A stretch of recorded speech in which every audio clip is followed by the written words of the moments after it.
Hello and welcome back inside the Parc Fermé for podcast number 792. Let me try that in English. This is Todd. No, Todd, not now. AKA Negative Camera. You know why I've asked you here. You must convince the villagers that I'm harmless. That's exactly what I need you to do. Tonight, for your kind consideration, we're going to go off-piste. We're going to go off-script. We're going to talk about some other stuff about Formula One. But before doing that, of course I have to introduce my guest, my co-host. You know her, you love her, all the way from the right coast of our nation's capital. Nestled in our nation's capital. Well, just outside of the nation's capital, actually. But she does a lot of important things that I can't really understand or describe. You know her, you love her. It's the lovely, redoubtable Grace! Grace, how you doing? I'm doing pretty good, Todd. Good. You know, doing some other stuff, whatever. Yeah. Things? Yeah. You've been around? I have been. Yeah. I do stuff. Reading your Facebook page is like a travelogue, Grace. Oh, yeah, but now I'll be home. It's a travelogue across Pennsylvania. It's not a very exciting trip. I wasn't even in like Philadelphia, like an exciting part of Pennsylvania. I mean, yeah. You know, you guys think I'm hard on Indianapolis as a city. You should hear me talk about Altoona. That place. There ain't nothing in Altoona. I've never been there. I don't know. And there's a reason, and you'll never be there because Altoona is not like at least Indianapolis. It's a city. There's a reason to go there. Is it like at Denny's? You never go to Denny's, you just end up at Denny's? Maybe. Yeah. I mean, Altoona is just a stop on your way to Penn State, to State College, right? Like that's it. There's no other reason to be in Altoona except you need to like get some lunch. There you go. You know? And you can't wait another hour until you get to State College. That's really it. But yeah, I thought when you were like, oh, it's a podcast, we're going to talk about other stuff. I'm like, finally, the other stuff podcast. Quick call, Paul. I know. So that, we can have the other stuff podcast that you've been promising us for the last, 791 episodes. I know. It's so true. It's like, I keep thinking about the other stuff podcast, and you and I'd be talking about other stuff. I think I got this fear that all Paul would talk about is IPAs. Oh, that's unfortunate. He likes things other than IPAs, but IPAs he's are quite the cool. chef. And by the way, if you're not following Paul and all of his exploits over at Heart of Racing, the Aston Martin team, number 2327, he was just in Lime Rock. I tweet these pictures, but the team got 2 podiums, second place podiums in each class. So very much in the championship hunt is young Ian James and team at Heart of Racing. So kudos to Paul for that. That was a great result and exciting to see. I love those pictures of Paul with his trophy. Yeah, I know, right? It's so cute. Like so happy, Yeah, right? That's right. That's the happy fun Paul. We like happy fun Paul. Yeah, I do. That's how we like him. That's right. Grumpy, shutting my laptop when I'm done with you, Paul. Is it? Yeah. We've seen that Paul too. He's like, enough with you people. Yes, exactly. Yeah. So tonight, I thought we would just go a little off script tonight. I thought we would talk about, well, let me back up and say the reason I thought we'd talk about this is I read an article, which I'll mention in my notes, and tell you what the article was. And it got me thinking about Formula One. And in particular, we're thinking about, now I know, that a majority of our listeners are here in the U.S. and we're an American podcast, and I get that. But we do have a tremendous amount of listeners in the U.K. and Australia and Europe and north of the border and south of the border. And so this isn't intended to bore you, but hopefully I think that the content and everything will be interesting nonetheless, regardless of where you live. But I was thinking, because it's the rising tide, right? And so Formula One is experiencing a rapid growth, an explosive growth here in the U.S. And so I wanted to kind of just start the discussion out. This is truly one of those, we've said since 2005 that our podcast should be like two friends having a beer talking about the sport they love. This is very much in that vein. And so let me set the table and talk about Formula One, and then we'll just kind of wade in, and then Grace, you jump in wherever you feel led. So let me set the table first. So F1 has been around the U.S. with races, back in the 60s, like Watkins Glen, there was in Vegas, Detroit, Phoenix, Dallas, California. It's been around, but its halcyon days in the U.S.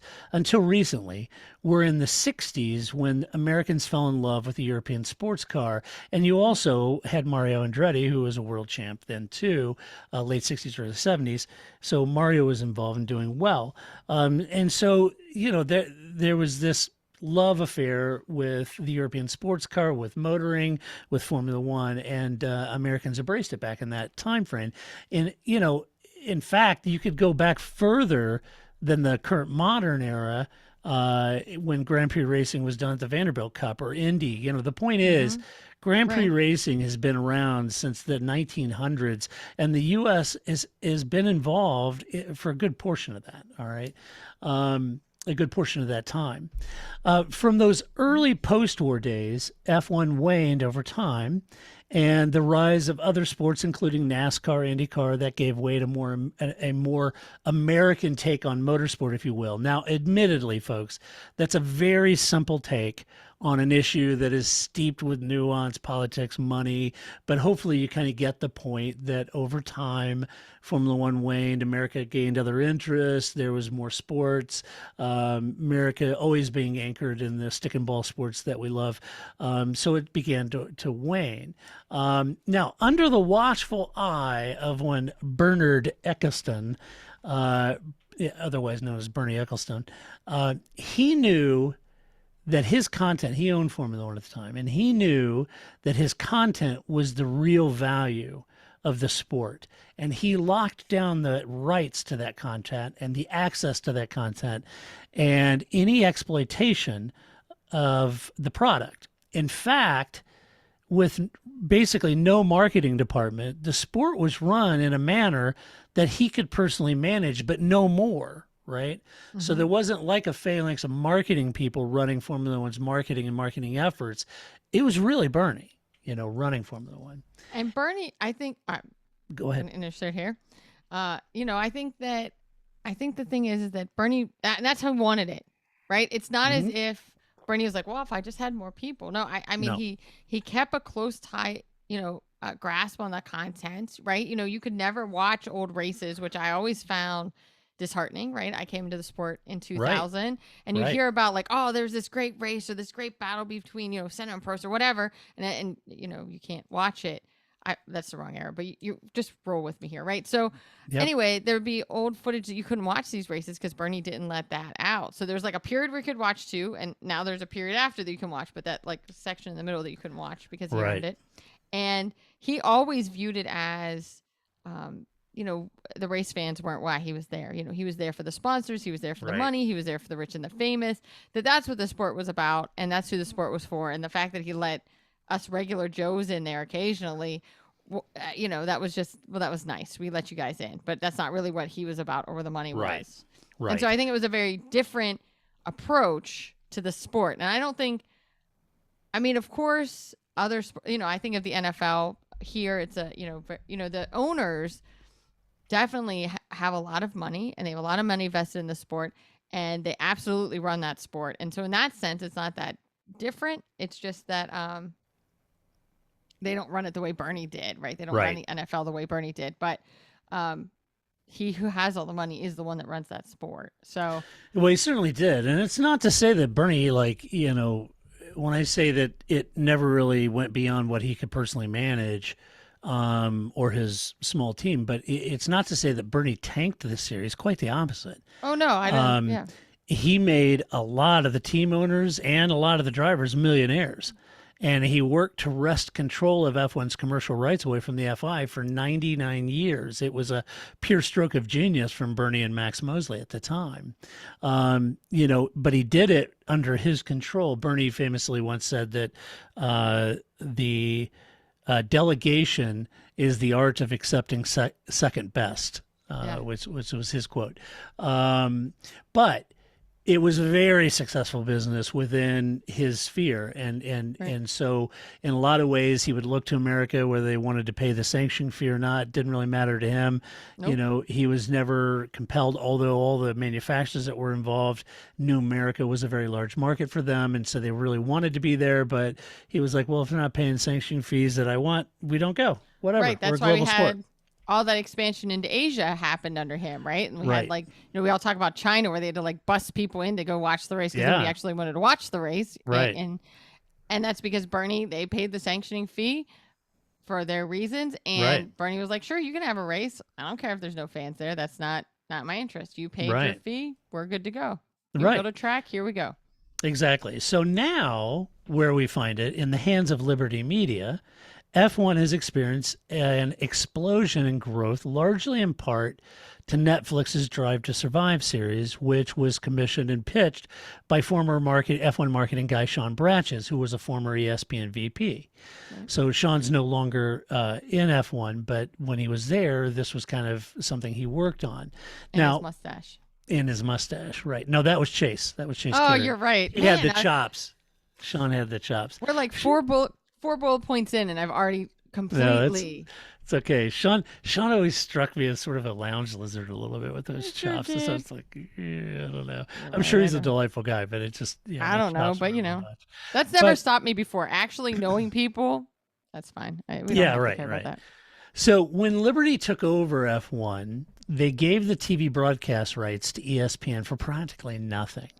And ESPN spent no money in developing their own broadcast team in favor of just rebroadcasting Sky Sports F1's coverage, which is fine, as that team do a great job of it, right?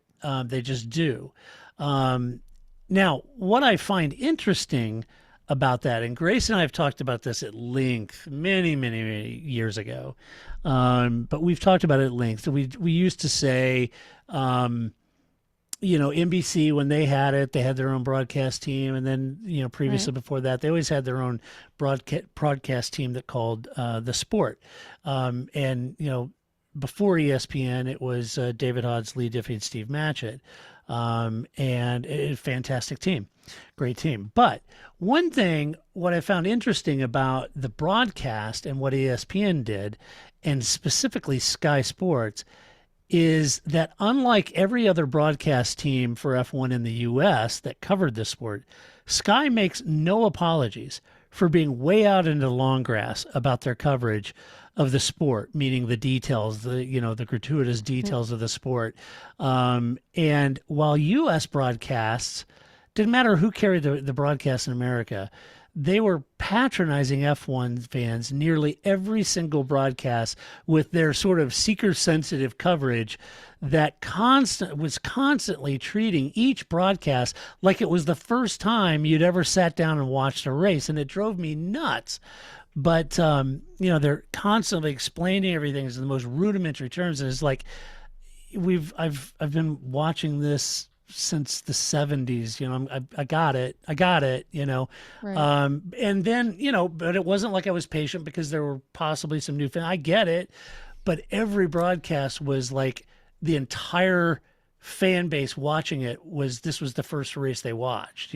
But I think there's a way that you can do both, right? But I think that is inherently. And I'm not saying that you're not saying that, but I think that that's a very not that I've watched a lot of sports coverage in other countries because I haven't, but I think that is a very innate American way of broadcasting things, and that I think that is true of every sport. Like if you did if you were a gymnast as a kid and you listened to how they cover gymnastics, like I think it's not that I did gymnastics, but anyway, or ice skating or something like that, or when you watch the Olympics or any sort of sports in this country, it's always treated as if you've never watched this before. There's just such a high level always discussion of everything, and that's not very helpful. It's true, but they don't do that for baseball, football, basketball.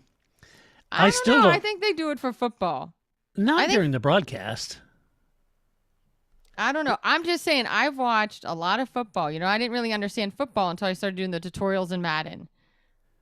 Well, let's see, that's where you learned it, right? Right, but shouldn't I have learned that from the broadcast? Well, they just assume you know it.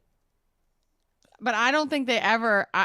All right, I'm Because just saying otherwise that, they'd be explaining, okay, so like if you could draw a juxtaposition but I between think there's F1 a. and NFL, they would say in NFL, okay, so Minnesota has the ball, they have 4 downs to make a first down. I don't And think the it way- has to be. I guess what I'm saying is not quite that level of like you've never watched this sport before, right? Right. I think I understand clearly, right? I understand, right? There's 4 downs, but I think that it's like hockey. Like the basis of hockey is there's a line in the middle, and you have to get from here, and you have to get your puck in the goal, right? Like that's like a 2-sentence description of hockey, right? Because you can't cross the line, that's icing.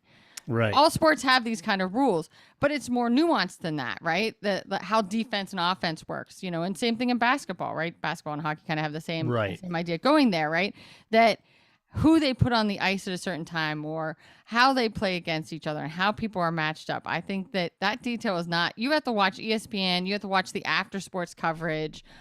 I think American sports is not very good at finding that happy medium of like enough information that people can follow it if they're new and not so much information that people are like, what are we talking about?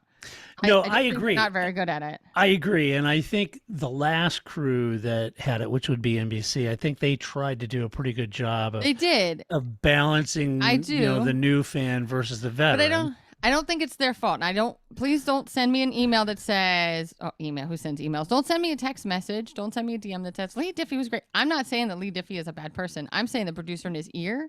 I'm saying his job, right? Like, I think we've all been in that position where we've had to do something and you're like, for I sure. don't think this is what I should be doing, but that's what I was told to do. And I try to tell them I don't think this is what they want, but I did it.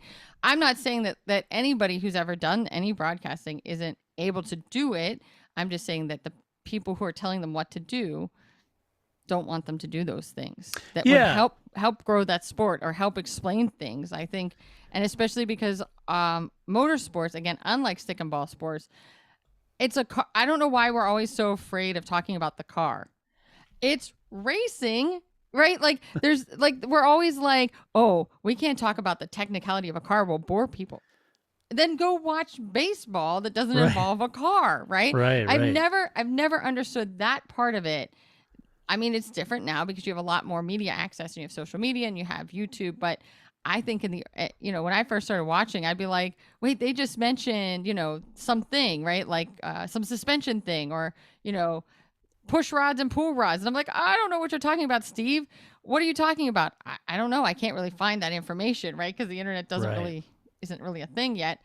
And I just think that it just are never very good at kind of finding that space to kind of explain a car. They could explain what a triple toe loop is because I don't know what that is, but that's okay. So the other thing is, but I have noticed Sky recently sort of add some explanation in there because they realize they're being broadcast in America. And they realize they got all these new fans in America. And so I've even heard Martin say, well, I got a lot of new viewers in America. So they explain knockout qualifying, right? But what I would say to Sky is don't screw it up.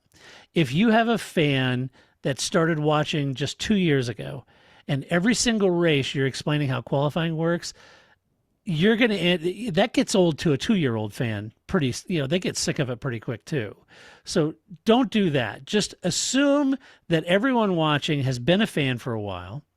And if they haven't, they possess the slightest intellectual curiosity to go look it up. Right. And again, I think especially now because that's a much easier, much easier endeavor, thing. right? Yes. Again, when I first started watching, I bought Autosport and I had to wait because it was 2 weeks until it got here, right? Like, so I had to it was go already to Barnes and Noble to get it. right. You know what I mean? So I think now the ability to look things up or to, look up a YouTube video to have somebody explain things to you in different ways, use visuals, right? Which is again, really helpful when explaining how a car works or how knockout qualifying works. Cause it is kind of a weird concept, but, especially when you involve a sprint race. I still think that is like that gets really wonky. Yeah. So that's still a little weird, but I think you're right. I just think there's some space. I mean, we do a podcast. So what'd you say? We're on 792. We've done 792 of these. I think there's a way to talk both to people who are new to this sport, new to our our Yeah, we broadcast, certainly try to. right? Our Yeah. podcast, right? And but yet talk about the experience we have or the knowledge we have, or from the sport across this long span of time that we've been watching and doing the show. I don't know. I don't think everybody on Sky is very good at that. I think they also have like 6 people too many ever on a broadcast. They do have a lot, yeah. I don't know And why some that are better is. than others, but Right. So, So- yeah.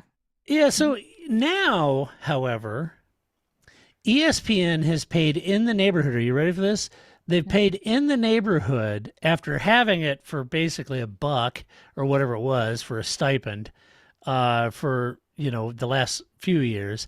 Now the contract was up, and F1, with all this explosive growth, went out and shopped their package with lots of course. people bidding, and ESPN won it. Rumored to be in the neighborhood, folks, of somewhere between 75 and $90 million for the privilege of being the U.S. broadcaster.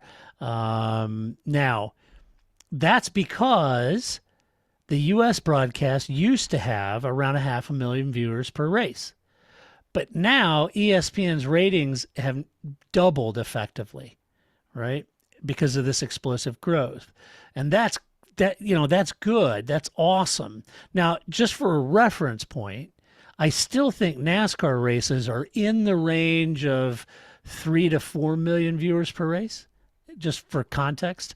Also, I don't know, and I don't know how you feel about this, Gray, but I don't know that I could be way off here, but I don't know that I see ESPN investing heavily in their production, like hiring broadcasters and doing their own studio and calling like NBC used to do. Right. I don't know that I see them doing that.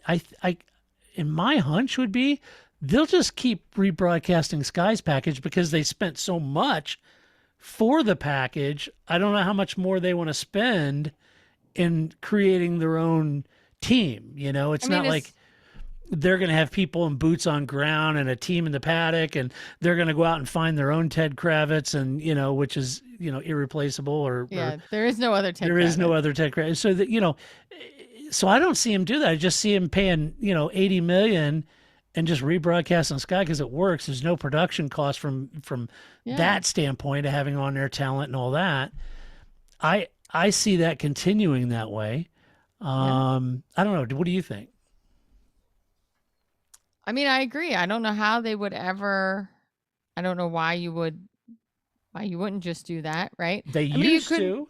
ESPN a long time ago, when they had the broadcast, they had their own team and hired some British reporters, and they were on site. But we also only had 4 channels, right? Right. So I think that's the thing as well, is that you have lots of choices. I mean, even when we just had it on Fox, people would be like, "Yo, Grace, here's some ways you can watch the Sky broadcast." I'm like, okay, yeah, I get it, but that's not what I get on my television, right? I get that I could watch it by these other means, whether they be illegal or not legal. I know. Everybody's like, okay, so first you get a VPN, and then you go act like you're in London, and then you got to go sign an account for Sky Glass, and then you can, it's like, right. A lot of this doesn't really sound legal to me. No, right. I don't know. Again, I'm sure that people use, NordVPN, VPNs for other nefarious things. I just wanted to watch Ted Kravitz. It just seemed like a very odd thing, right? But I do think that, Mother's Polish is only paying so much, right? Yeah, right. Who's gonna do this unless they can convince Jensen Button that he'd rather fly to Connecticut rather than to flying to the race, and be there on air talent because he lives in LA, or something like that. I don't know how you could recreate that. I just think that now that you say that, Grace, I'll be very surprised to see if Mother's Polish is the sponsor next year. I don't know, right? I just because think I'm sure the package they got was a sweet deal because ESPN didn't really pay much for it. But now that ESPN had to shakily write out a check for $80 million, I bet. Yeah, I bet Mother's, that was probably their I don't know. It will shock me. Maybe they sold so much damn polish that they can afford it, but I don't know. Well, it is an upgrade from, Phil Swift, right? So, Yeah, it's right, not right, more right. Flex Seal. But Right. I think I always think of Mother's Polish, right? Because here, when the broadcast is over, it's over. It's just like, Oh yeah. whoever's the third person, they're like, Todd, you came in third place. How are you doing physically? You answer that question, boosh, Mother's Boom, Polish. gone. It's done. Yeah. And you're like, whoa, that was very abrupt. I Like, guess well, we're wait a done minute. now. Are we supposed to go back to Simon or no? Nope. Okay. Nope. That's So not- I think that I don't know why you would, because I think you're right. I think they have enough of a balance. I mean, I get your point, right? They do make assumptions about the knowledge of people because they're based in England and that's where the sport is really popular again, like NFL is here, right? There isn't as much need for that explanation. They assume that you've watched the sport or you played the sport or you've driven karts or you've grown up watching the sport. So they don't have to necessarily explain a lot of stuff to you, because I realize, even though to me I often confuse, which I've done on this show, that I'm like, oh, then Will Buxton did that thing, and you'll go, that's F1's broadcast, that's not Sky, right? Right. But because right. they're kind of seamless to me in my own mind, Right. that I think F1 has a lot of that technical coverage that I watch that's actually on F1, right? That's where Scarbs is and Sam Collins, and they do a lot more trackside explanation, but that's not Sky, that's F1. So I think that they do just put things out there, but I do think Martin explains stuff. I don't know. I Yeah, think he that's does. probably as No, he's close really as you good. could get to, a good balance. And No, you're they right. they have some of the Martin. drivers are They better got than others. Anthony Dates and PDR. I think they all do a great job. Karoon, they do a great job unpacking. And I it, like to so. see who Jensen Button's going to be snarky at, especially when Aunt Davidson Yeah, isn't it's usually in the Ant. booth with Yeah, him, exactly. right? Like, Yeah, exactly. like who's he going to jab this week, right? Yeah. So much of the growth that Formula One's experience is down to Netflix's Drive to Survive, and the success of Drive to Survive is really its producer, who is also that person also did the Senna documentary, which was interesting because it had no narrator. There's no VO or voiceover. Right. It had no narrator. And Drive to Survive is very similar in that it has journalists do a lot of that situational exposition, right? That's really all Will Buxton does on that series. Yeah, well, yes, exactly. And he's like the Jim Kirk of that series with the dramatic pauses and stuff. So, Right. And so, they have the journalists go in and do this sort of situational exposition, tying narratives together and storylines with some created, if not artificial embellishments along the way, just to keep people engaged, right? And that's been one of the criticisms of Drive to Survive, quotes taken out of context and sewn into a situation that the quote wasn't actually made in, and there's some of those issues. So, but suffice it to say, that a lot of his success here in the U.S. is because of DTS or Drive to Survive. Yes. I was gonna say I've joked. I've had a couple friends that are like, "Oh, I started watching Drive to Survive," and I was like, I don't know when you're actually an F1 fan, because you'll be like, didn't I watch that race? Is that what happened? Then I'll know. Yeah. I'll know you're actually a fan, right? Because you realize that there's that, right? Because of course they take poetic license, but I think they take a whole lot of poetic license, right? Like, well, more so as the series went on. Yeah. yeah, right. It's and I think that especially because the drivers are real people. I mean, I think again, this also does happen in other sports, right? That you become your narrative, right? Yeah. Like, oh, Todd, he's this way. And, or you play a character on this podcast and then people come up to you and are like, they come at you and you're like, that's not who I am. That's just the podcast, right? Like, right. Back it up, right? Actors face that all the time, that, people forget that they're not their characters or whatever. And, so I think that would be more, I'd be more concerned if I was in that show, right? Yeah, like, right. Except for Christian Horner, who seems to roll, who thrives off of this, like, I'm a baddie, and he's all in on that. But I think that if I was a driver, it would make me nervous, because I think we all understand the idea of, like, who was it recently that was just like, they have an accident and they say something like, oh, that guy, he's a, this, that, and that, and he did this and he ran me off the road and I can't believe this thing. And then much later he's like, yeah, it just happened, Like that's everybody's reaction. We've all been in car accidents or somebody cuts you off or something like that. Of course, your first Heat of response the is moment, yeah. that idiot, right? And that's what gets carried on Drive to Survive, not the later commentary that was like, oh yeah, I watched Yeah, the right. video and you're right, I calmed down. I Right? was Like, wrong, yeah. like George and Valtteri Bottas, right? Like at the moment, George was very angry at him, but much later he was like, all right, I shouldn't have been so angry at you, right? And so I think that I don't know. I guess you just have to move forward and not worry about what your narrative is, but that's what people remember, right? It is. As I said once earlier, right? Like Saturday Night Live does this to people all the time, and that I often attribute not what George W. Bush actually said, but it's because of Will Ferrell's portrayal of W on Saturday Night Live. Right. Those are the phrases I remember. W never said those things, right? Right. So that's where this like melding of that narrative can be very dangerous for them, right. I think.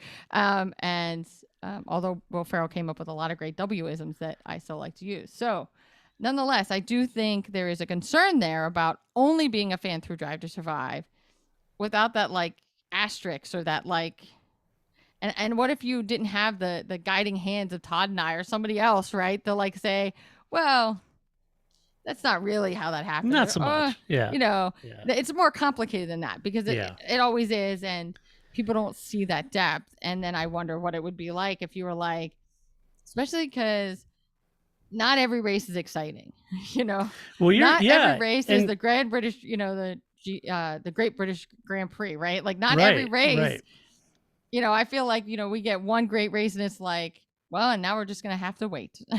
Well, you're foreshadowing because I have it in my notes. We'll unpack that a little bit. Okay. I think it's honestly, I think what you just said is a critical element to the longevity, but we'll get there. Okay. So it brings up sort of, what is a platform and whose platform is it anyway, right?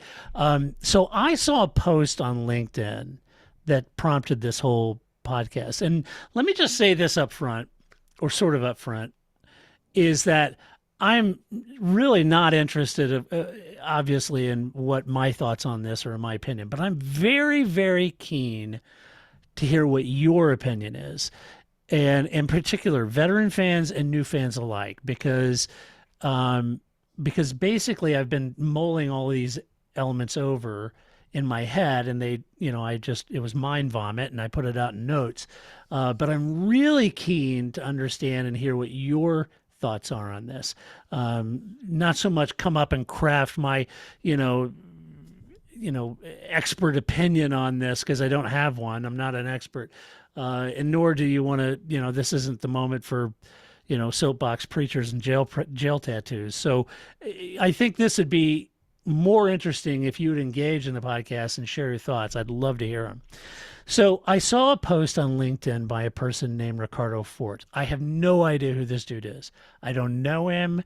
I assume he's in the marketing business based on his LinkedIn. I'm sure he's a delightful guy. I don't know him. I just happened to see a post he had made, and he asked if Netflix should get a cut of F1's commercial success, as a third of all surveyed in attendance at last year's race in Austin mentioned DTS as to why they were there. So Netflix's lagging subscriber numbers are killing it, and that stock price erosion in one single day that bled out $50 billion worth of stock value, I'm sure that means that the platform Netflix might find it appealing to consider that kind of notion.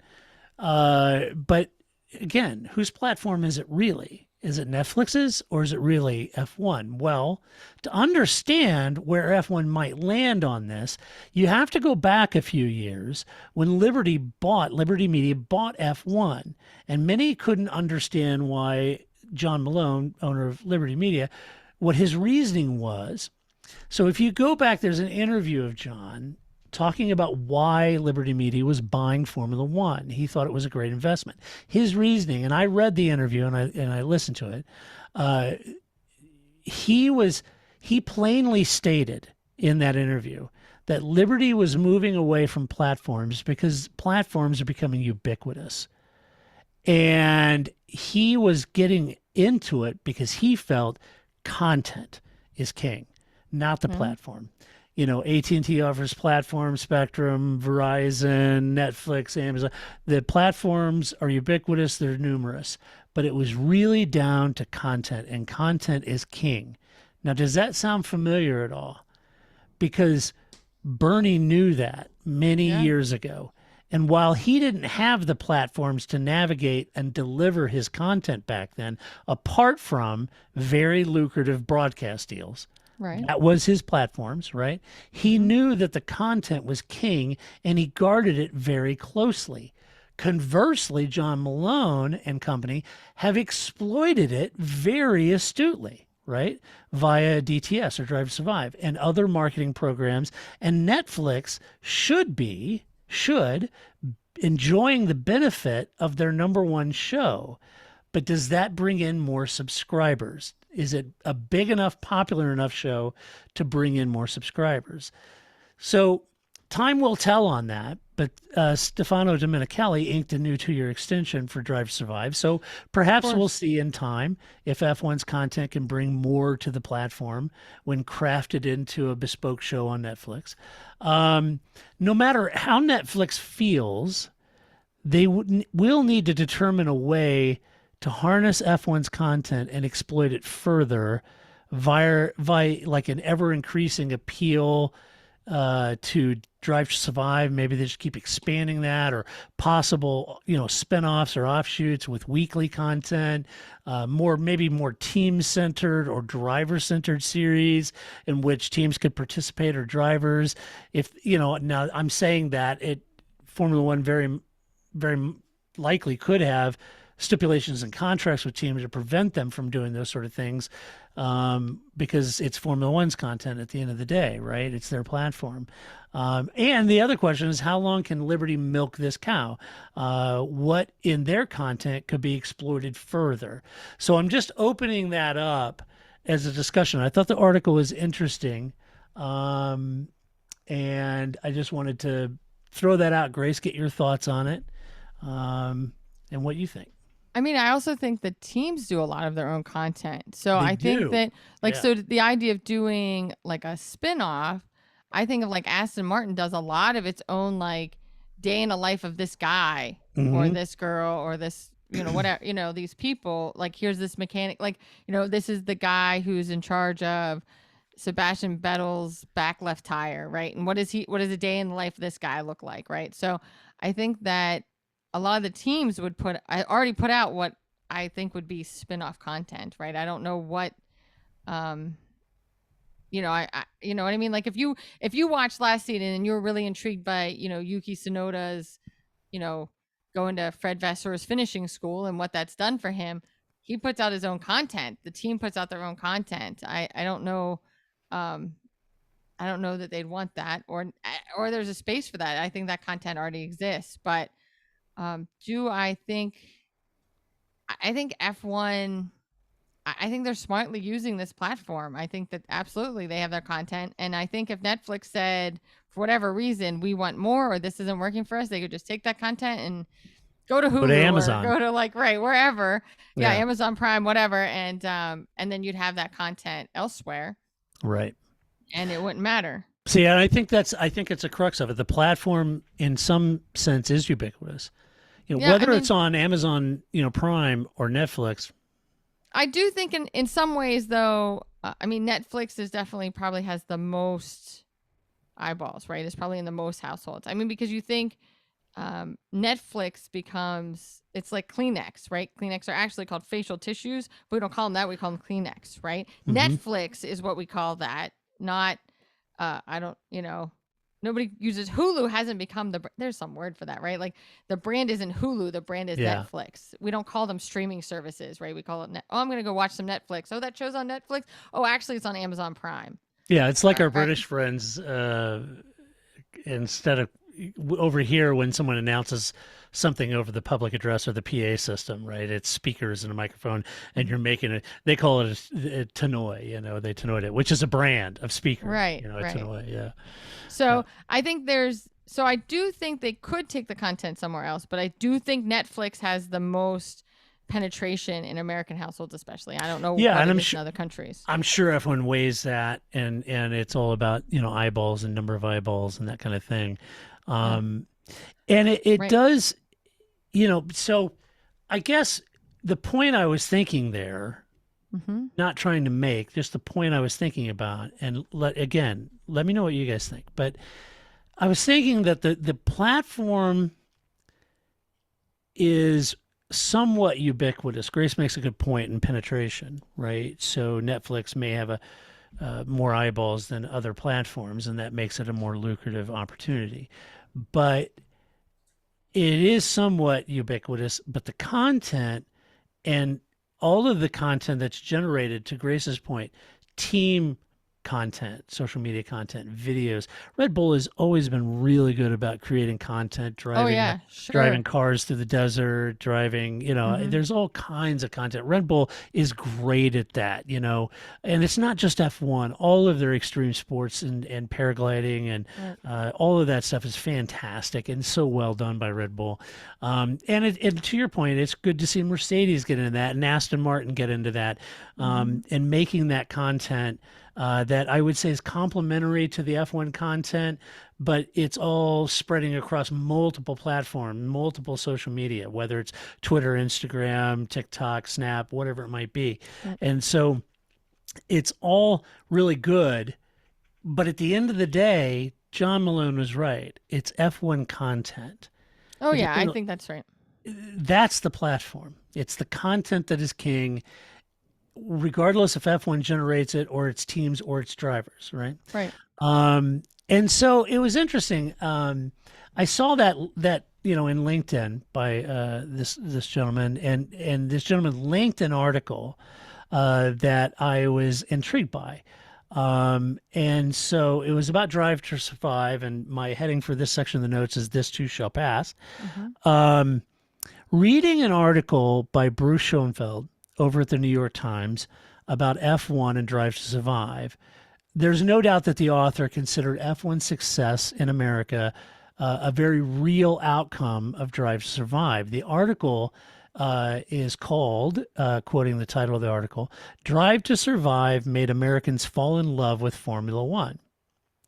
Now, I'm not taking a poke at the article here at all. It's a well-written piece and very informative piece too. But I've said 1,000 times since we started this, way back in 2005, that you can't take F1 to America. You have to take America to F1. And I know a lot of you veterans that listen to this, you're like, oh my gosh, he's going on about that again. And some of the newer fans might get like, well, what does that mean? Was that like, first you must master your fear, or fear will become your master? It's not Right. one of those. What I'm saying is you have to take America into the world of Formula One. That is precisely what Drive Survive did. Exactly. Yes. And I And think that's why it's successful, Grace. yeah, and I think especially because right, we all know big MotoGP fan over here, but I often have said that I think that's an easier sport if somebody's never watched any sort of auto racing or, motorcycle racing, because it's a very visual. You can see a lot in MotoGP and in motorcycles you can't see in a car. And so without the kind of Drive to Survive coverage, and even the Will Buxton kind of like, well, you see, Verstappen and Charles Leclerc have known each other for a long time, and Yeah. these guys, race each other. And so, like, without that kind of background, you can't. It's not always watching a race isn't always the most exciting thing, and that's true of Champ Car, IndyCar. That was true. That's still true of NASCAR, right? Like, Right. that's not the only reason you watch it, but that's true of stick and ball sports as well, right? Like, It is. they have an ebb and a flow, or otherwise people would be exhausted, running back and forth on the court, because you can't do that full tilt for 4 quarters. So I think that it provides enough background to somebody that isn't just known. So earlier I was talking about the NFL. So I grew up in Pittsburgh. You know what everybody did in Pittsburgh? And I'm sure it's still what they all do on Sundays is like, you go to church, you come home, you eat lunch, you watch the Steelers, right? That's what you do. And they're on the news and they tell you about, the box scores, and they tell you, whatever the quarterback's up to. It's everywhere. It's a part of your culture. And that certainly must be the way Formula One is in England, I would imagine, right? Like, you just know who Lewis Hamilton is in a way that we don't know here, or who, Michael Schumacher was the way we don't know here, because it's just everywhere. It's on your news. It's right. on the cover of your magazines. It just it's just permeates your culture in the same way football does here in any given city, right? You just know, even if I always know what the Washington football team is up to, even though I really would rather not, because it's everywhere because I live in DC. So I think that you have to make that transition. Like, why would I want to watch your sport? Why would I want to watch other people? I also think an early mistake they always made was, and I don't know that Bernie made this mistake. I think he purposefully made it sound like he made a mistake, but you need an American driver for Americans to watch it. That's not how America works. America is a very large country, which the more I talk to people, I don't think people understand just how big the United States is. I've talked to people that are like, why don't Americans ever travel outside of the United States? I'm like, because there's like 700 places within the United States that are amazing and beautiful that I've never been to. Right. Does that mean I don't want to go to Japan? Of course I'd love to go to Japan, or I'd want to go to France, or I'd want to go to these other places too. But Sure. it's a very large country and there's a lot to do here. And so I don't think we have the same like neighbor country rivalry that Europeans have. Right. And if it was just about having an American driver, then everybody would be MotoGP fans, because in the early 2000s, there was like 5 of them in MotoGP, right? So clearly that's not the answer. That's not enough to get people watching, because we don't have that same... everybody would have been Scott Speed and Toro Rosso. Everybody'd be in, right? Or everybody would have been all in when Alexander Rossi was driving, but they weren't. But I think there was some expectation that it was like Fernando Alonso in Spain, right? Yeah. Spaniards weren't into Formula One, but then Fernando Alonso rolled onto the scene and now they were really into it. And I've shared that, when Rui Hashimura started playing for Washington, the fan base totally changed because they became his fans. And it was a kind of a devotee that I don't think you see with Americans and American. Well, they would say, because you look at Mario Andretti and everybody was really but Mario Andretti was winning championships. So if you it's not to discount the fact, if Colton Herta got into Formula One and had a race winning car and started winning a championship or two, there would be a lot more involved and interested.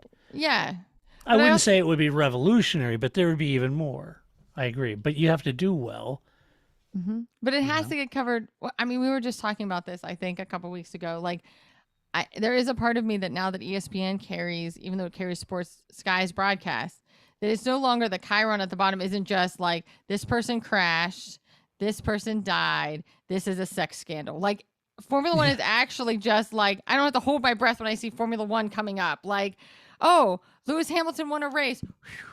Right? Like, you're so used to as an American Formula One fan that if Formula One rises to a level that people know about it or paying attention to it, I can't leave my house for a couple of days because they know I do this podcast and they're like, I heard about that Formula One thing you do. Oh no, let's not talk about that. So but I think that something like ESPN just covering it and having commercials for it, and it's like it just comes across the ticker, and it's just not so negative. Or PTI, they have all the people, the cutouts of the people in the background, and so then you see like Daniel Ricciardo, or you see Max Verstappen or Lewis Hamilton, like they just show up there, and it's kind of nice that I do think ESPN has brought that fan base in, and I do think Drive to Survive has brought that fan base in because they dig into what's interesting, and that isn't always, when you're a fan, what's interesting, right? Like, I think,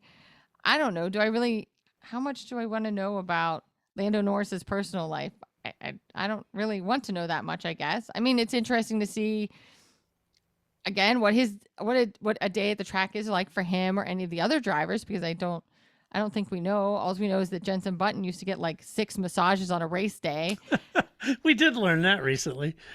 I think it was 3, but it was so funny. I just loved Danica Patrick. It was just like, well, no wonder you guys aren't angry at each other. If I had 6 massages in a day at a race, I wouldn't be angry either. I was like, it was a great answer. So, and the kind of training they do, and we see more of that, more of the behind the scenes kind of things, because I do think people see this as like, it's kind of like not me, but people like, like Vettel talks about having Michael Schumacher's poster on his wall of his bedroom or something like that. It becomes aspirational when you see that behind the scenes stuff. You're like, oh, I could do that. Oh, I could be like that. Oh, you do these things. And I do think that helps to build a fan base. And I do it does. like the Drive to Survive, again, is more than just the drama that often would get covered. But I just am afraid that fallout is going to happen because I think that's what happened in NASCAR, right? NASCAR in the early 2000s. So there's a part of me that just wants to like write to Liberty Media that's like, I know what you're doing, and please go talk to somebody in NASCAR because that's what happened. The bottom fell out on them. So I don't want you to go that way. This is what the author of that article asked, Bruce Schoenfeld. He asked in the article, will the romance last after the series is gone? Now, all of these kinds of series, they end up disappearing in time. When the shiny chrome plating wears off, the series, when the chrome plating wears off DTS and it stops, it's really no different than other series like this. But the bigger question is, will the romance remain? Has this series created an entirely new generation of what I would call lasting fans, right? Right. Has F1 effectively recreated itself with all of the elements that appeal to a younger generation? And so for that, I got to thinking about this sort of great divide between new and old fans. And I wrote in an opinion piece recently, as odd as it is for me to say this, I created the website back in 2005 because I got really sick and tired of all the trolling and flaming that was happening in forums against new fans because they didn't know anything about the sport or they were trying to learn about the sport. Their post counts were low. And you have all these veteran fans just lording over them and slamming them. And I thought, that's BS. We should create a safe harbor for new fans and veterans alike, And I will tell you that whole thing has flipped. I see more new fans talking just basic nonsense and attacking older fans. I just feel like now I got to create a safe harbor for veterans to, from new fans. It's really weird, but it made me wonder what appealed to these two, the existing Formula One fan or the new fan. So F1 is created, I got to thinking, all right, so what are the elements that F1's focused on now that they're very proud of what they announced? Certainly creating a hybrid engine. They did back in 2014. They look set to continue with that, but also with a synthetic fuel and a commitment to being carbon zero. Is this a really big appeal to a new generation of fan? Does it appeal to veteran fans? I would probably argue not so much to the veterans, maybe to the new fans. F1 has recently, over the last couple of years, created programs for messaging and different investment programs around diversity and inclusion. Does that have a strong appeal to a new generation of fans? Does it appeal to the veteran fans? Even drivers, they've been speaking about using their platform. Again, we're back to platform. They've been talking about using their platform to drive home their messaging and things or narratives that they feel are important to them, even to the point of sometimes calling Formula One out, like in the case of Lewis or what it might be.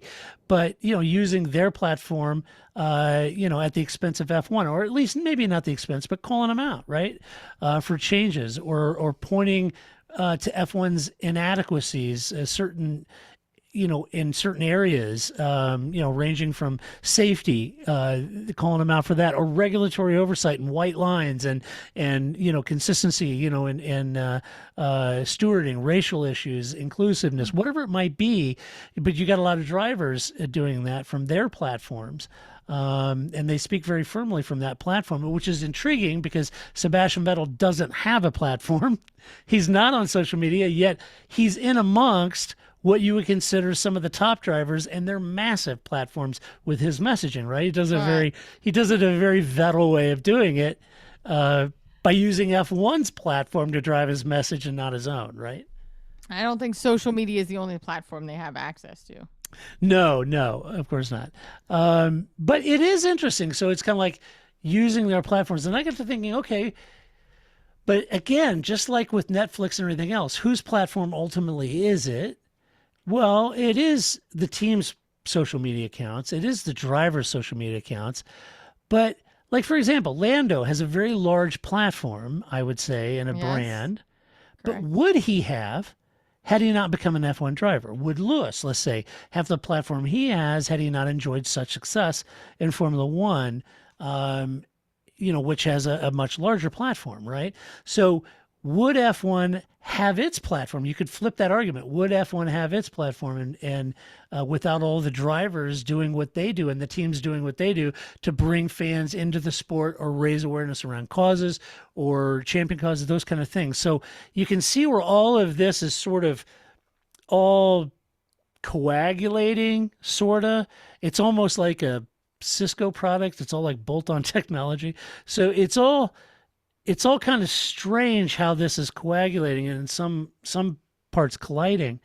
And I thought it was interesting. How did the two platforms exist together, or are they mutually exclusive? And where does all of this leave that fan base? Where do veteran fans fit in F1's rapid change to appeal in the long term with a new generation of fans? Or does it even matter to F1 what veteran fans? Do they even care? Could the veteran fans have been watching for 3 decades? Could they just disappear and F1 doesn't really care?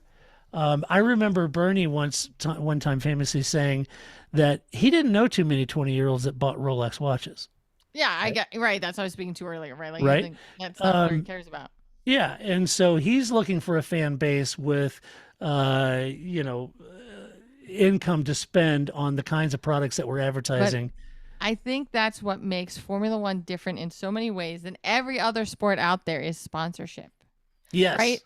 So LeBron James has a lot of sponsors. They pay his salary, but they don't sponsor the Lakers, right? Right. Like, he still gets to play basketball even if Nike doesn't sponsor him, where that is not the truth in Formula One. So I think that Formula One always, you were talking about those others, it's carbon neutral. It has synthetic fuels. Does that keep the fans? No, but it keeps the sponsors. So that's Right. always going to be a different concern in Formula One or any form of auto racing or motor racing, because it's expensive and you have to have sponsors. Yes. So even though the drivers do have their own platforms, we always talk about how, George Russell is like the dream. Like, if somebody said, how do you still state how you feel about things but don't offend the corporate side of things? George has that mastered.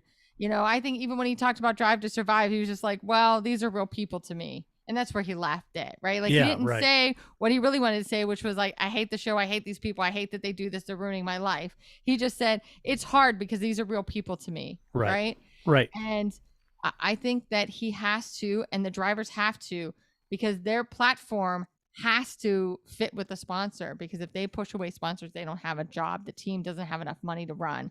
And I think that is different than any other professional athlete having a platform. Yeah, it's interesting, and I agree with you, and I think it's all tied together in that question that was raised in the article. From my money, will F1 retain these new fans like they did with all the veteran fans that have been diehard fans for decades? And how does F1 replicate that stickiness that they had with those fans back then, right? So it gets into kind of what you were alluding to at the beginning or earlier in the podcast, or the reality versus Netflix. So right? here's the thing is that I think you, me, I'm assuming Paul, we all got into this sport because of somebody else, right? Mm-hmm. I have friends that pay attention because I have a podcast. So they see me post and they go, what is this podcast thing? And I tell them about Formula One, or they're like, oh, I heard about that thing, or I drug them to the Baltimore GP, which is IndyCar. But, they can get involved, but it's because I said, hey, you should watch this thing. Hey, I'm doing this thing. Hey, isn't this interesting? Yeah.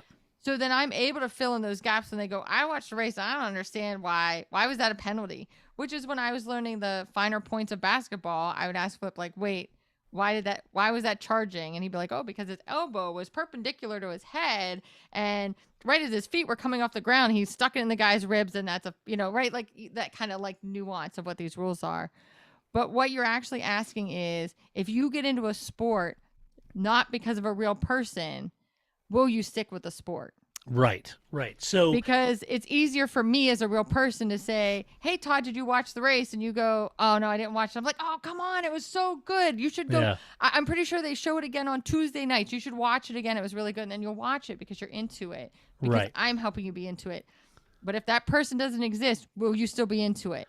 Right. It's a great point. And the big question is, are new fans more engaged with the Netflix version of F1 or the actual version of F1? I've seen both sides argued, and even allegations that the real F1 is making decisions for Netflix entertainment value, right? I know, and so that's what scares me when I talk about NASCAR, because that's exactly what NASCAR did. Yeah.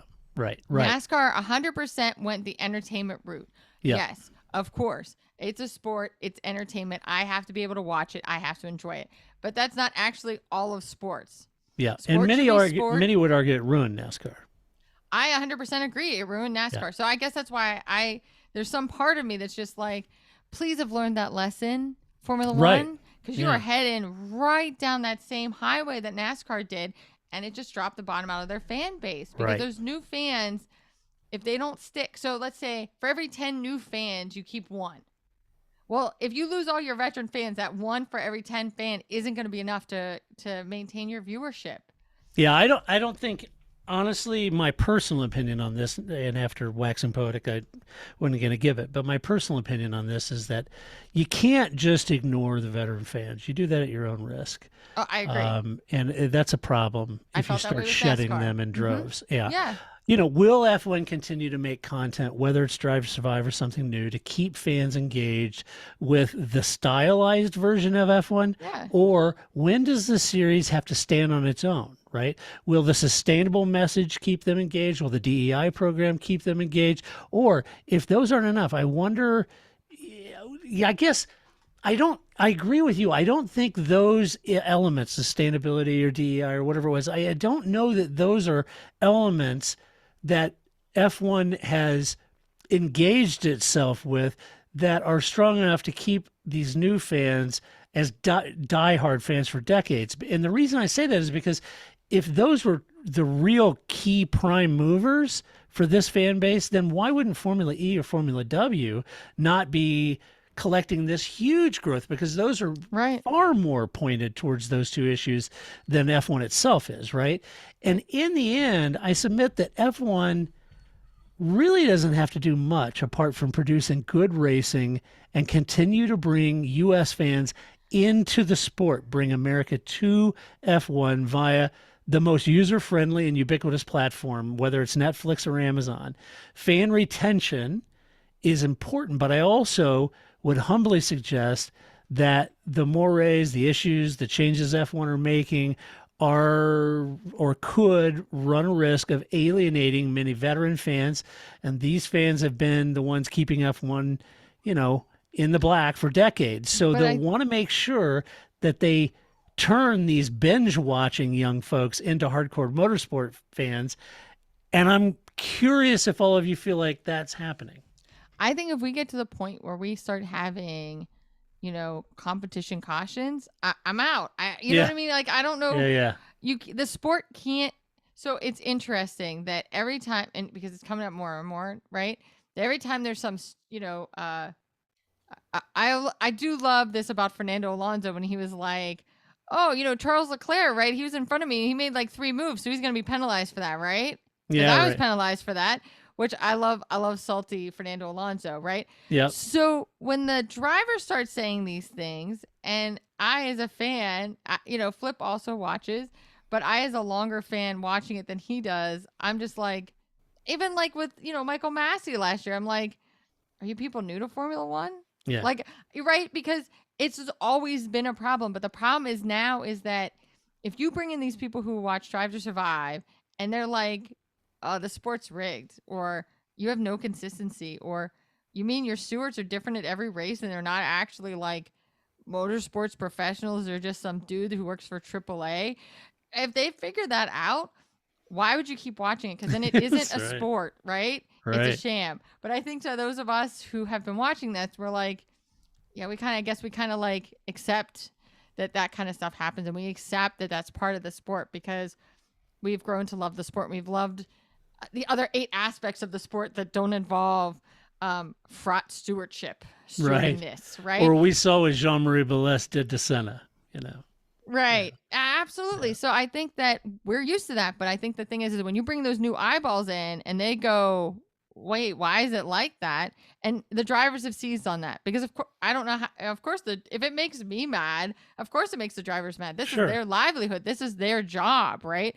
And so I'm just the person that watches it. I have no skin in that game, if you will. So I think that the drivers see this as their opportunity to go, yeah, what about that guy from AAA who gave me that penalty that I don't think I deserved, right?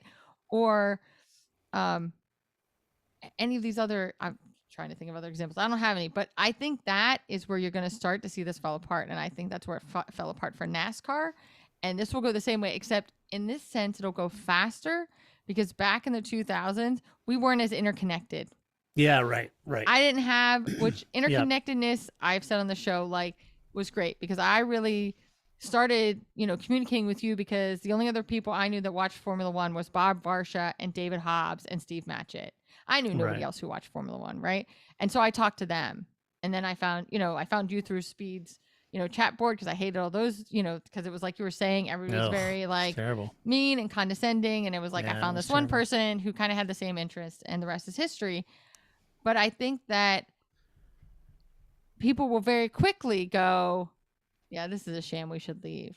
And you'll find those voices very quickly because we have an interconnectedness through social media that we didn't have back then. Right. Yeah, it is. It's they have to be very careful with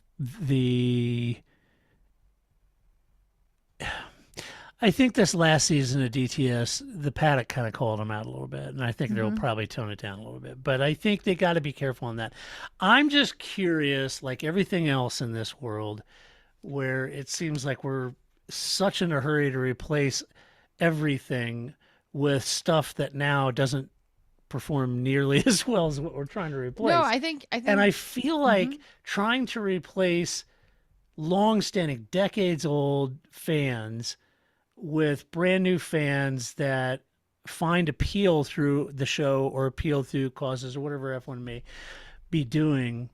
I mean, I hope that works for them, but I think you do run the risk of not really pulling them all the way into Formula One because I'm okay with, well, we've said it 1,000 times. I don't need 600 passes during a race. I'm okay with that. That's not why I watch Formula One.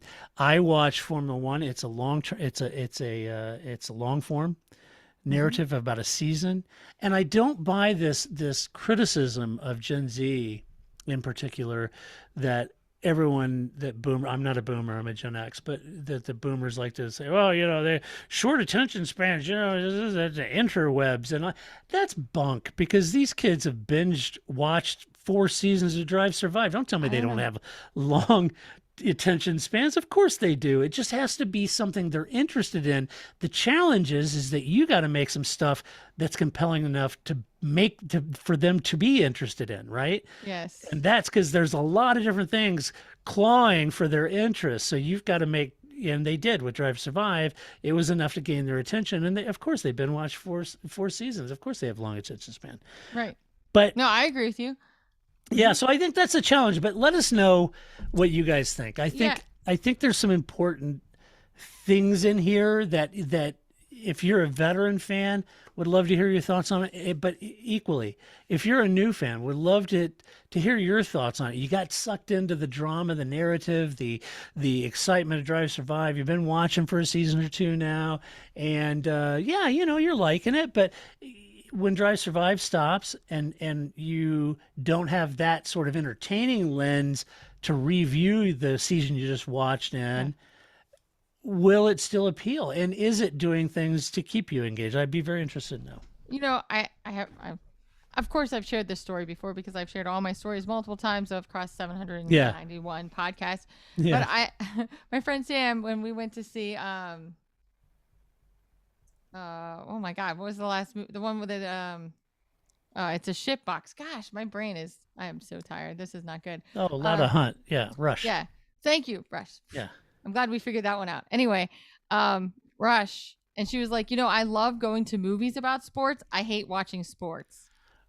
Did she say the movie was? It's a shitbox. No, she liked the movie, but it was just funny because she was just like, if you said to me, hey, come to my house, we're going to watch 10 Formula One races, I'd be like, no.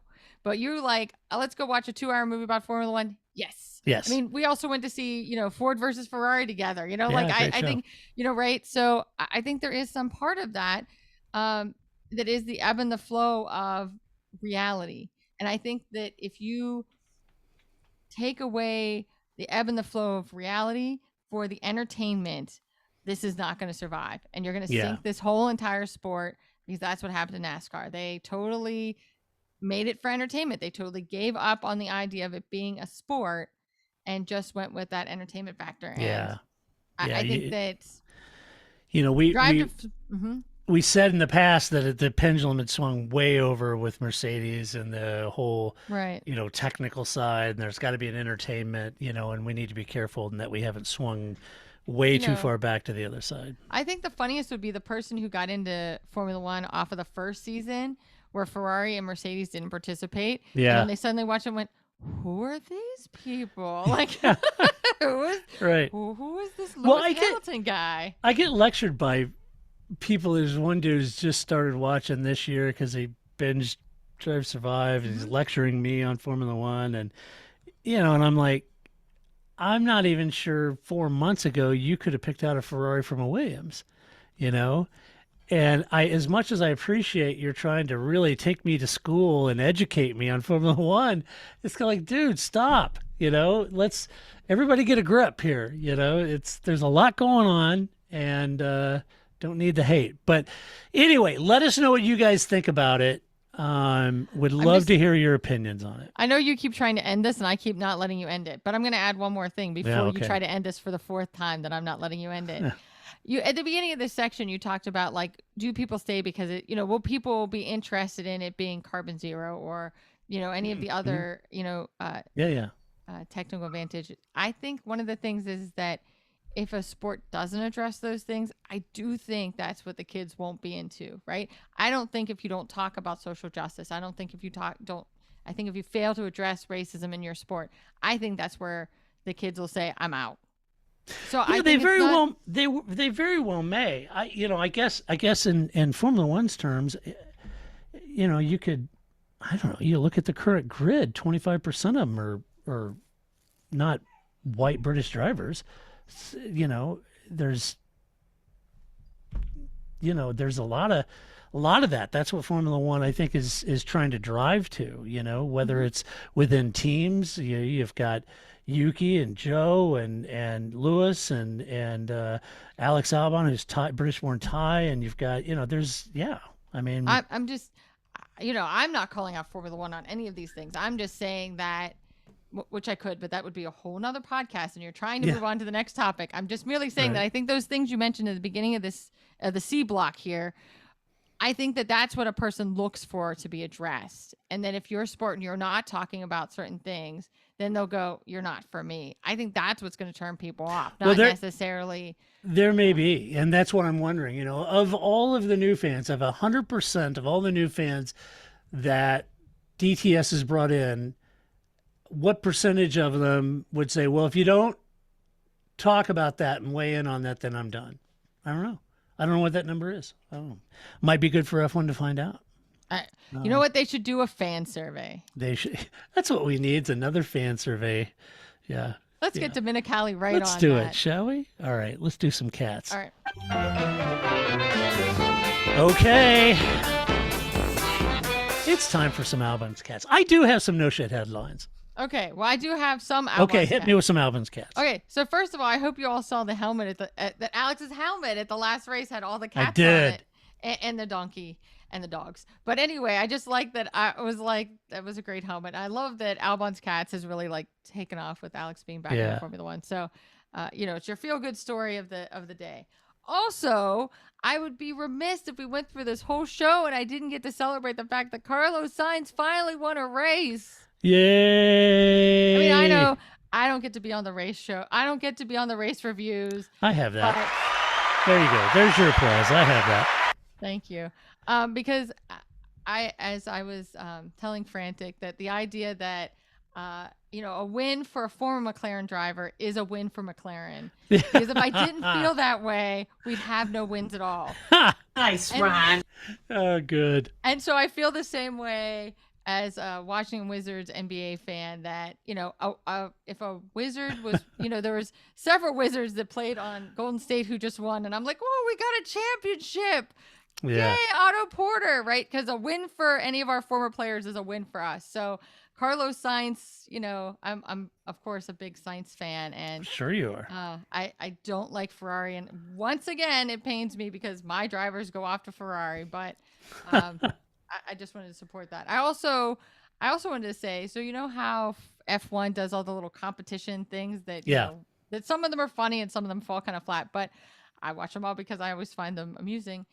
They just recently did one where they had to between two drivers who had the most laps. Yeah, high-low, yeah. Yeah, and so Lance Stroll, however, very deadpan through the whole thing. And I think what Lance Stroll, if you listen to this podcast, I give him a lot of slack. I think we all give him a lot of crap because, he's Lance Stroll.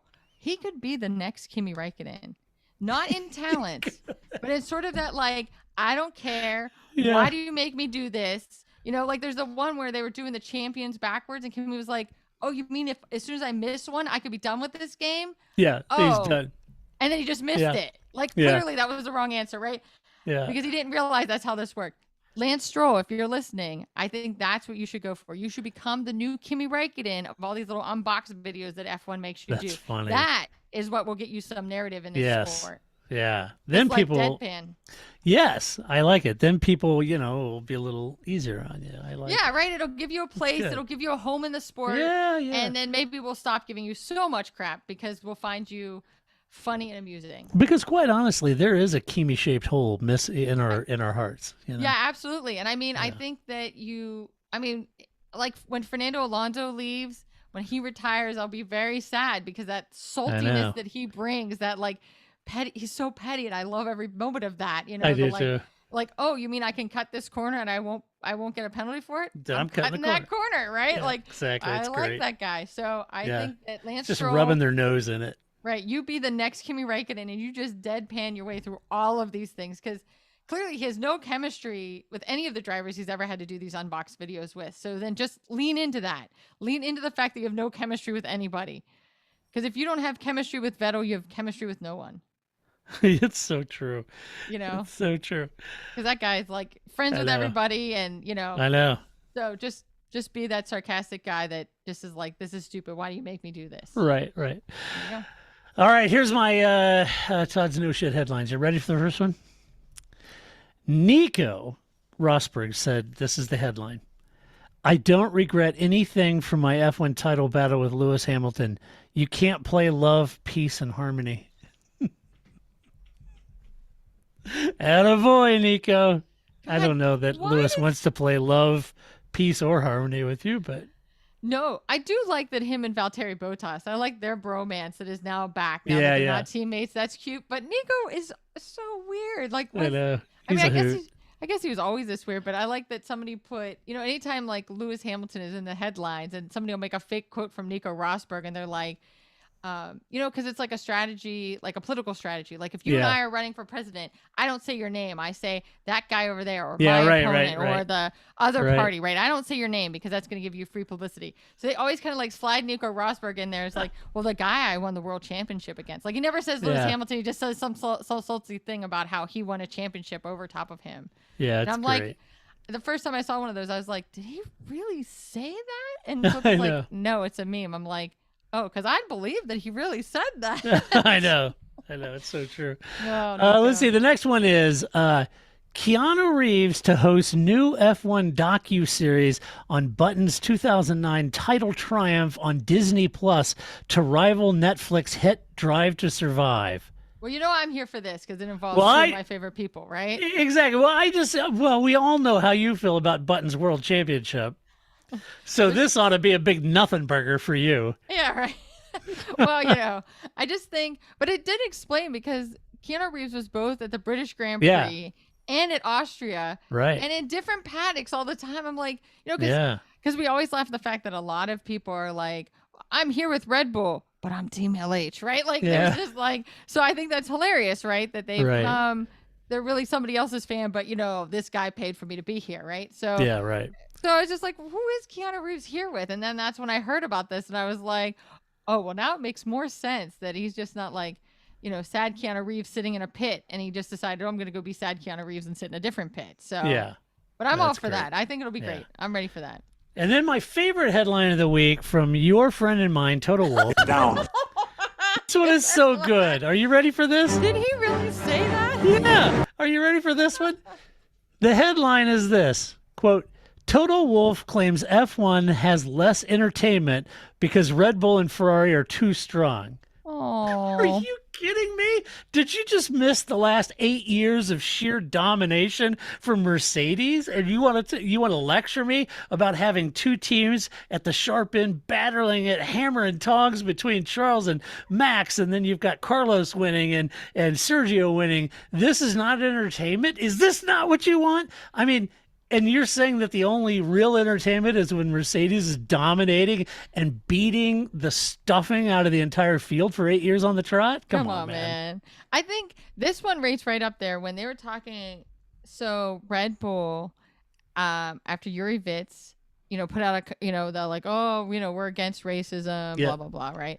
And then Jackie Stewart was the next incident. I feel like there's been so many. Anyway, they didn't put He something. didn't say anything racist. Jackie just said he was advising Lewis return to no, the top you're right. like he did, right? You're right. I'm sorry. Scratch that again. Yeah. It's been a long day. Nelson No, it Piquet was the It was one. Nelson Piquet. Yeah. I knew that Jackie Stewart was in there, but wrong incident. Yeah. I'm sorry. Anyway, please don't send me hate tweets. I'm only human. But anyway, so they didn't put out a second. Now I've totally ruined my whole point of this joke. But anyway, so he's being interviewed by Sky, and he's like, well, we didn't think we needed to put out the second one for Nelson Piquet. Didn't we already just say we were against racism? And Simon Lasby of all people was just like, really? You just couldn't send another memo that was too hard for you? I feel like when you're burned by Simon, who he's the Bob Varsha, right? He's the in and out guy. He doesn't really necessarily commentate. He really just tries to like pull in Martin and then throw it to Rachel and then pull in, Jensen Button, right? He's kind of the navigator guy. And when he burned you, that was some Ted Kravitz level, like, really? You couldn't just type that again? Yeah, that would have cost you zero money to have sent that out again, that you are against racism. You don't think that's important coming from your team, given, his relationship with your team? So Right. I just was like, oh, look at that. Simon Lasby. Good Of all job, man. people. That's right. Yeah, I don't know. I have an Simon. It's a bit of an enigma for me, but yeah, I kind of think get that's- the others, but I think it's just his kind of role, right? Because he's the only one Yeah, that's not really I affiliated. don't know that I right? understand that role. I kind of feel like everybody else does that role, but That's because there's 20 people involved. I guess Like, that's what you were saying earlier. There's just so many people doing that. I mean, literally, there's. 20 is an exaggeration for like 12, right? Like, Yeah. there's a lot of people Right. that do that broadcast, and Yeah. to keep everybody like straight. But that's why I just thought it was like, yeah. Yeah, exactly. But I think, I guess what I was going with off of your Total Wolf is I do love how new fans, when they see the just asking for a friend technique of clarifying rules, but actually getting your neighbor in trouble. Hey, Yeah. just asking for a friend, but I think that it's illegal to do this. Is that right? Because I'm pretty sure that's what Ferrari's doing, Yeah, right? Or this right. they can figure out, you figure it to rat out somebody else, but you never are direct about it. It's just like, I just had this question, Yeah. asking for a friend. And that way of like calling each other out. I like it when the new fans learn about that strategy among the team. Oh, it's a good principals. one. It's an Yeah. oldie but a goodie. All right, mailbag. You've got mail. All right. Miles asked this. What do you think about repurposing the sprint race as a futures race? Each team uses one driver who hasn't competed in F1 yet. They can use the modified point system, but it will only count towards the constructor's title. This way, F1 gets to generate some buzz over young drivers. Teams get to try some people out. Young drivers get guaranteed face time. I suppose you could balance the race by region, so you could see young drivers from all over the world, which would boost local interest as well. I think it's a great point, Miles. We talked about that, I think, when they were kicking around the sprint race. I know Paul and I discussed maybe that would be kind of interesting to let the reserve drivers drive the cars for the sprint race. I think we also said the challenge with that is how expensive it was going to be, because those reserve drivers haven't had a lot of seat time, and any sort of collision, then you're breaking wings and those kind of things on the cars, and it gets expensive. And I'm not sure how the teams would feel about that, and certainly with the cost cap, I think it would make that difficult. So, but I like the concept of it. I love the idea. Yeah, I like the concept of having the reserve drivers, and even regional or something like that might be kind of fun. Like a wild card, right? Yeah. They could even, I don't know. There's some things behind that. Maybe they come and show up with a F2 car, and the reserve drivers and everybody drive, or maybe it's even regionally you have drivers. I don't know. There's a lot of liabilities and everything involved, but that's an interesting point. Let's the hell with it. Let's just do it. Those things are somebody else's concern. Yeah, right. Don't be a Debbie Downer with your facts. I know. Let's just go forward with the idea, and we'll just see how it goes. But no, you know me, just always thinking of the liability issue. But I think that would be good. I think that would be more fun to watch, and especially since they don't. Sorry, have my dog's excited.